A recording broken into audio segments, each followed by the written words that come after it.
famous artists. Yes, famous artists. Paul Gauguin. Edward Hubbard. And Van Gogh. Oh! Pablo Picasso. I thought so. And Goya. Hawaii. We're definitely people you should know. Sandro Botticelli, Michelangelo, Paul Klee. The names just keep on coming and we haven't got all day. We're famous artists. Renoir. Famous artists. Au revoir. Monet, Da Vinci, Peter Bruegel. Don't pinch me. Some people think we're geniuses. Some people think we're weird. Weird? What do you mean? Weird is a relative term. Toulouse-Lautrec, Mary Cassatt. And please don't touch my beard. Andy Warhol, Jacob Lawrence, Jackson Pollock too. I'm afraid we have to go now. So we'll just say toodaloo. And if you think we're slightly nuts, that may be slightly true. The band, my fine young viewer, will leave up to you.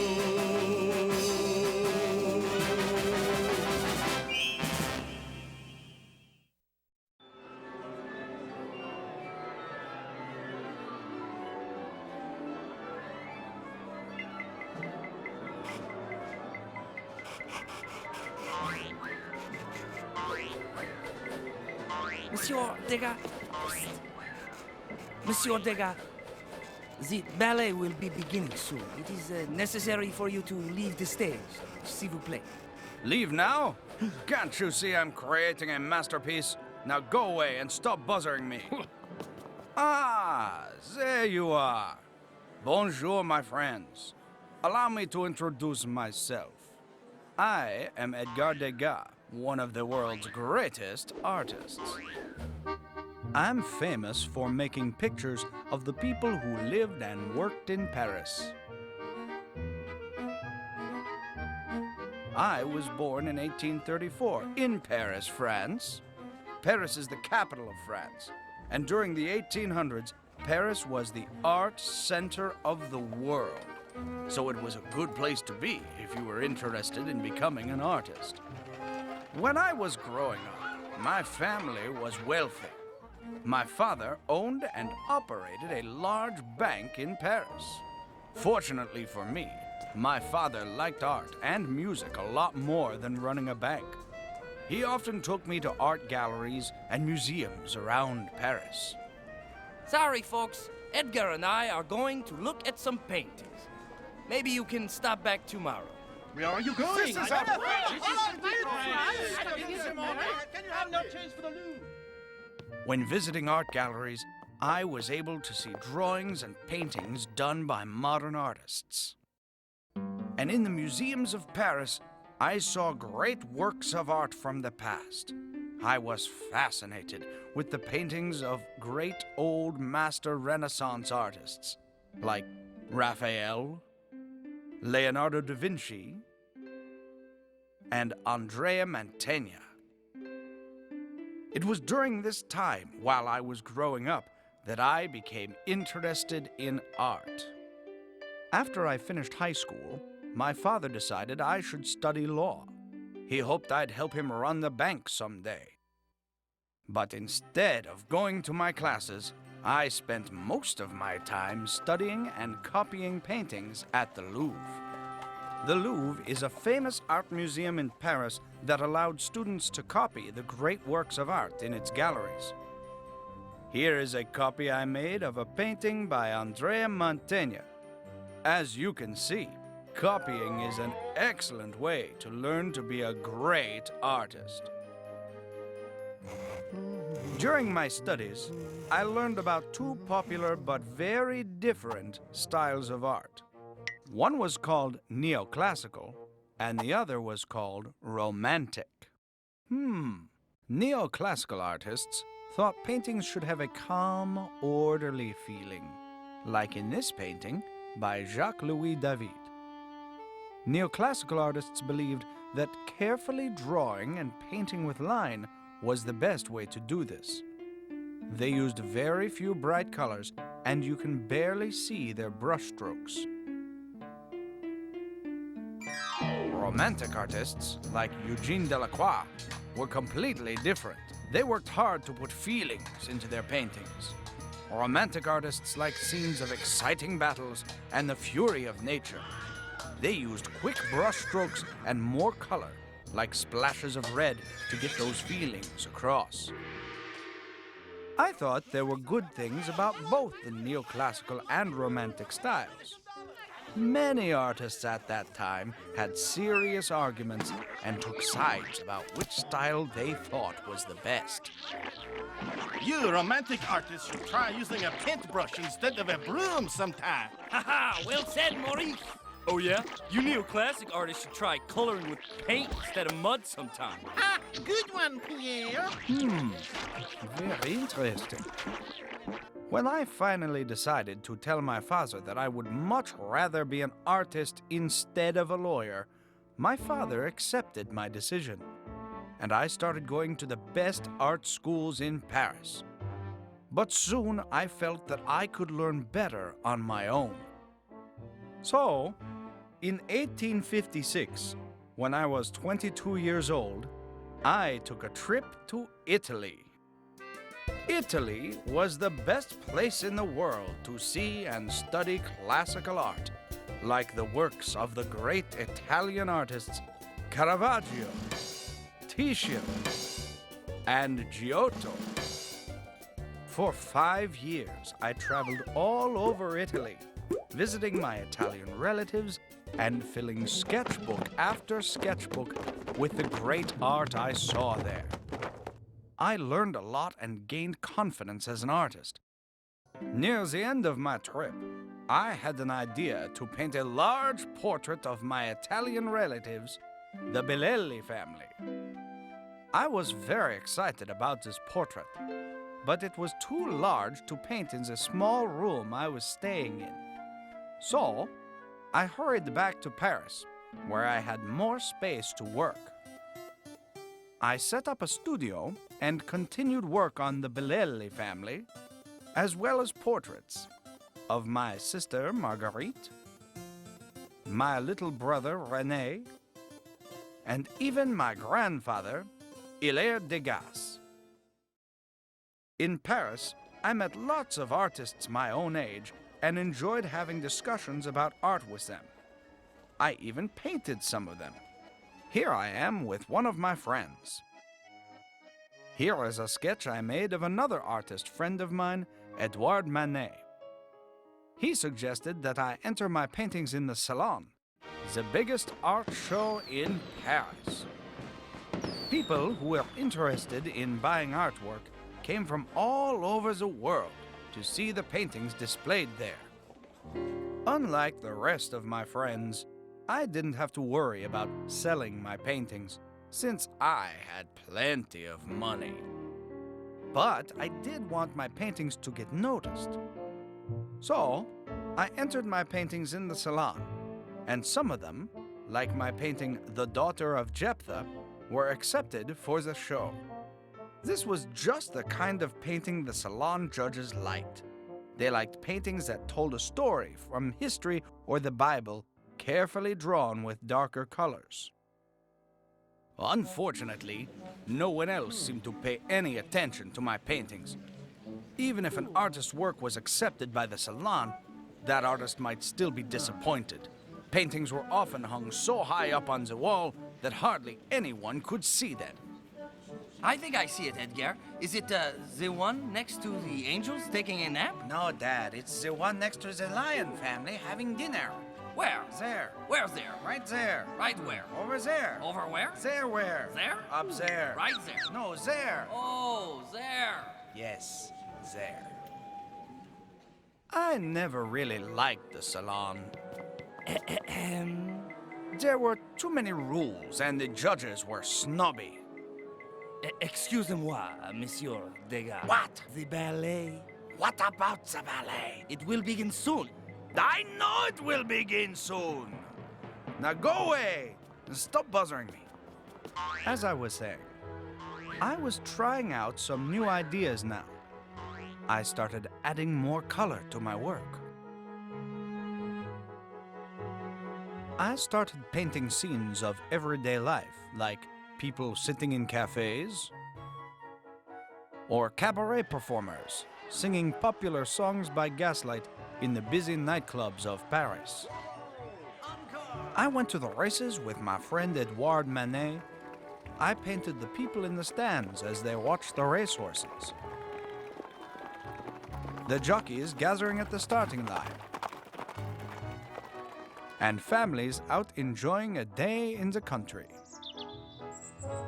I loved going to the theater. I painted the orchestra there.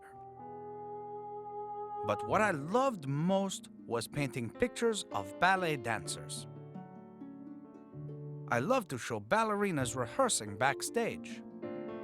I showed them warming up, stretching, talking to each other, and practicing their movements, which gave these paintings a very real and natural look.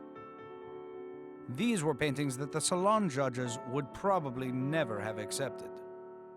Sadly, at this time my father died, and we discovered that he hadn't been a very good bank manager. He owed people lots of money, and I had to pay them back. Soon, there wasn't much left of the Degas family fortune. For the first time ever, I needed to sell my paintings. Fortunately, some of my artist friends decided to put on their own show. I jumped at the chance to join them. We can't stand the salon. And they're snobby judges. We don't like their rules. We want to paint whatever we like. Let's put on our own art show. We'll show them. We'll show them. I didn't know it at the time, but my friends and I would become one of the most famous groups of artists ever. We were called the Impressionists. The Impressionists tried new ideas in art that had never been seen before. We liked to paint natural scenes of everyday life, like The Luncheon of the Boating Party by Pierre-Auguste Renoir. We were interested in showing the way sunlight looked when it fell on a grain stack, as in this painting by Claude Monet. The Impressionists painted their scenes outdoors on the spot, using quick, loose brush strokes to capture a moment in time, as Alfred Sisley did in this painting. The Impressionists' first show didn't go over very well. No one understood our new ideas. In fact, people hated most of the paintings they saw. They thought the paintings looked unfinished and out of focus. I hate these paintings. I'd like to throw them out of the window. Me too. I can't even tell what this is. This is just a bunch of trees. This painting doesn't even look finished. Finished? It's not even started. Of course not. It's Where is this terrible. brush off? Where is this brush? Who put that? Just shut him He's the painter. He's a bum. I was one of the few artists who had any luck. I sold 7 of the 10 paintings I had entered in the show. Gee, I can't wait for the next show. I sold 7 of my paintings. How about you guys? Rub it in, why don't you? Could someone give me a hand here? That was a perfectly good frame. Someone broke my brush. People found it easier to accept my well-drawn, carefully painted figures than the paintings of the other artists. Like my painting, At the Races in the Countryside, which was one of the paintings I sold at the first Impressionist show. Although I was a member of the Impressionist group and even became one of its leaders, my work was very different from the other Impressionists. I painted scenes of people in natural poses, but that was about the only thing I had in common with those other artists. I couldn't stand the thought of painting outdoors, capturing a moment in time. Degas, where are you going? Come back! It's almost time for our latte break. Wait, I have a new knock joke. Oh, tell it to me, I'll listen. You guys are driving me crazy. Some of the Impressionists started to think I was becoming a grouch. And they were right. I preferred making lots of sketches to bring back to my studio where I could work alone, thoughtfully arranging my subjects and lighting them the way I liked.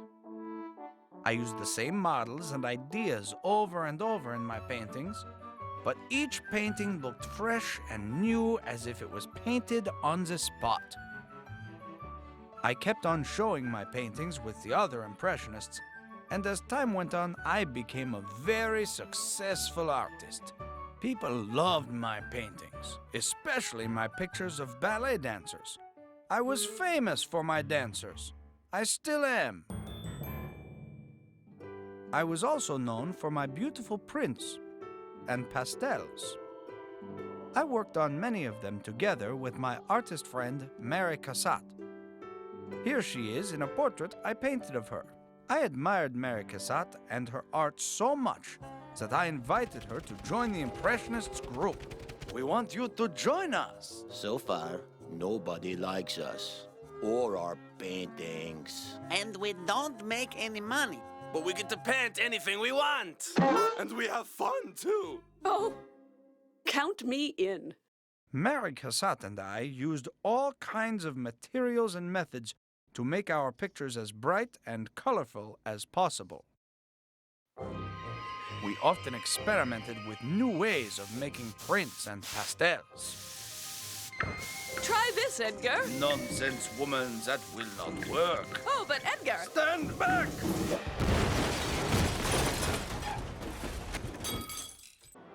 Another thing I was famous for was, well, I was something of a perfectionist. Actually, I was a super perfectionist. I never seemed satisfied with my art. I even kept working on some paintings after I sold them. One friend had to chain his painting of mine to the wall to keep me from taking it back to my studio whenever I came to visit. Dear Monsieur Degas is here again. Keep him there. I need more time and another padlock. Even though I'm famous for my ballet dancers, people are often surprised to find that I painted many beautiful landscapes as well. During my life, photography was just becoming popular. I became very interested in photography. I even bought myself a camera. It gave me new ideas for my compositions. The way I placed and cut off objects in my paintings reminds some people of photographs. Like this painting. It looks as if the people in the picture didn't realize they were being watched, just as if somebody had snapped a quick photo of them. Photography also made it possible for me to see exactly how certain objects moved in real life, so I could make my artwork more accurate, like galloping horses, for example. Later in life, I started to lose my eyesight. I did fewer paintings, but I continued to model figures out of wax. When I died in 1917, people discovered that my studio was filled with small, beautiful wax and clay figures, dozens and dozens of them. Everyone was surprised because the only one I had ever shown to anyone was this sculpture called Little Dancer Aged 14. I lived to be 83 years old. During my life, I became a very successful artist.